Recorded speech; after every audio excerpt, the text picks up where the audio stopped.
ملا نصرالدین ترکی کا ایک مسخرہ تھا۔ جس طرح ہمارے ہاں ملا دو پیازا اور شیخ چلی کے لطیفے مشہور ہیں، اسی طرح ترکی میں ملا نصرالدین کے لطیفے بڑے مزے لے لے کر بیان کیے جاتے ہیں۔ کہتے ہیں کہ ملا نصرالدین یوں تو نہایت عقل مند اور عالم فاضل شخص تھا، مگر لوگوں کی اصلاح اور تفریح کے لیے بے وقوف بنا رہتا اور ایسی ایسی حرکتیں کرتا کہ لوگ ہنس ہنس کر لوٹ پوٹ ہو جاتے۔ ملا نصرالدین کے پڑوس میں ایک مالدار یہودی رہتا تھا، جو اتنا کنجوس تھا کہ کبھی کسی غریب اور محتاج کو ایک پیسہ نہ دیتا۔ ملا نے کئی مرتبہ اسے سمجھایا کہ خدا نے تمہیں اتنی دولت دی ہے، اسے غریب اور مفلس لوگوں پر خرچ کیا کرو، لیکن اس نے ملا کی کوئی نصیحت نہیں سنی۔ آخر ملا نصرالدین نے اسے سزا دینے کے لیے ایک ترکیب سوچی۔ ایک روز صبح سویرے وہ نماز پڑھ کر زور زور سے دعا مانگنے لگا، یا اللہ، اگر تو مجھے 1000 اشرفیوں کی تھیلی بھیج دے تو میں اسے محتاجوں پر صرف کر دوں، لیکن اگر اس میں سے ایک اشرفی بھی کم ہوئی تو ہرگز قبول نہیں کروں گا۔ یہودی نے یہ دعا سنی تو سوچا کہ ملا بڑا ایماندار بنا پھرتا ہے، اس کی ایمانداری آزمانی چاہیے۔ یہ سوچ کر اس نے تھیلی میں 999 اشرفیاں بھریں اور عین اس وقت جب ملا نصرالدین دعا مانگ رہا تھا، اشرفیوں سے بھری ہوئی تھیلی اس کے سین میں پھینک دی۔ ملا نصرالدین نے لپک کر تھیلی اٹھا لی اور اس میں سے اشرفیاں نکال کر گننے لگا۔ کل 999 اشرفیاں تھیں۔ ملا نے خدا کا شکر ادا کیا اور کہنے لگا، یا اللہ، میں تیرا شکر گزار ہوں کہ تو نے میری دعا قبول فرما لی۔ ایک اشرفی کم ہے تو کوئی بات نہیں، یہ اشرفی پھر کبھی دے دینا۔ یہودی نے جب ملا نصرالدین کے یہ الفاظ سنے تو سخت پریشان ہوا اور دل میں کہنے لگا کہ یہ ملا تو بہت چالاک ہے، اس نے دھوکے سے میری اشرفیاں تھا لیں۔ وہ بھاگا ملا کے پاس آیا اور کہنے لگا، تم بہت بے ایمان شخص ہو، لاؤ میری اشرفیاں واپس کرو۔ تم نے تو کہا تھا کہ 1000 میں سے ایک اشرفی بھی کم ہوئی تو واپس کر دوں گا، لیکن اب تم نے 999 اشرفیاں قبول کرنے پر تیار ہو گئے۔ ملا نصرالدین غصے سے کہنے لگا، تم کون ہوتے ہو مجھ سے اشرفیاں مانگنے والے؟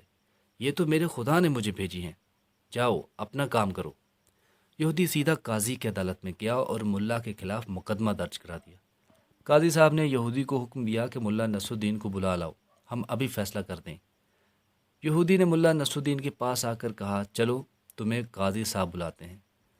ملا نے جواب دیا، تم دیکھ رہے ہو کہ میرا لباس پھٹا پرانا ہے، میں اس شرط پر جانے کے لیے تیار ہوں کہ تم مجھے اچھے اچھے کپڑے لا کر دو۔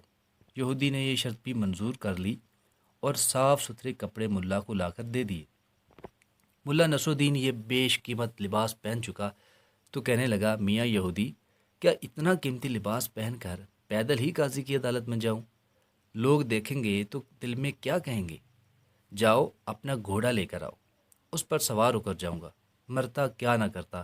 یہودی نے اپنا گھوڑا بھی ملا کے حوالے کر دیا اور ملا صاحب نہایت شان و شوکت سے گھوڑے پر سوار ہو کر قاضی کی عدالت میں پہنچے۔ مقدمہ پیش ہوا۔ قاضی صاحب نے دونوں کو غور سے دیکھا۔ ملا نصرالدین کا قیمتی لباس اور سواری کا گھوڑا بھی انہوں نے دیکھا، اور یہودی کا لباس بھی، اور یہ بھی محسوس کیا کہ وہ پیدل آیا ہے۔ یہودی نے جب سارا قصہ سنایا تو قاضی صاحب نے ملا نصرالدین سے پوچھا، ملا صاحب، تم اس کے الزام کا کیا جواب دیتے ہو؟ ملا نے جواب دیا، حضور، یہ یہودی میرا پڑوسی ہے اور بڑا ہی جھوٹا شخص ہے۔ ابھی تو یہ کہتا ہے کہ میں نے اس کی 999 اشرفیاں ہتھیا لی ہیں، اور کچھ دیر بعد کہے گا کہ یہ لباس جو میں نے پہنا ہوا ہے وہ بھی اسی کا ہے۔ یہ سنتے ہی یہودی چلا اٹھا، ہاں جناب، یہ لباس بھی میرا ہے، میں نے اسے پہننے کے لیے دیا تھا۔ ملا نے کہا، سن لیا آپ نے، یہ لباس بھی اب اس کا ہو گیا، ابھی دیکھیے یہ کہہ دے گا کہ یہ گھوڑا بھی اس کا ہے۔ یہودی نے غصے سے چیخ اٹھا، ہاں حضور، یہ گھوڑا بھی میرا ہی ہے، ملا نے مجھ سے سواری کے لیے مانگا تھا۔ قاضی نے جو یہ باتیں سنی تو یہودی کو ڈانٹ پھٹکار کر نکال دیا اور مقدمہ خارج کر دیا۔ یہودی روتا پیٹتا ملا نصرالدین کے گھر پہنچا اور اس کی بڑی منت سماجت کی۔ ملا نے اس شرط پر اس کے اشرفیاں، لباس اور گھوڑا واپس کیا کہ وہ آدھی اشرفیاں غریبوں میں بانٹ دے گا اور آئندہ بھی نادار لوگوں کی مدد کرتا رہے گا۔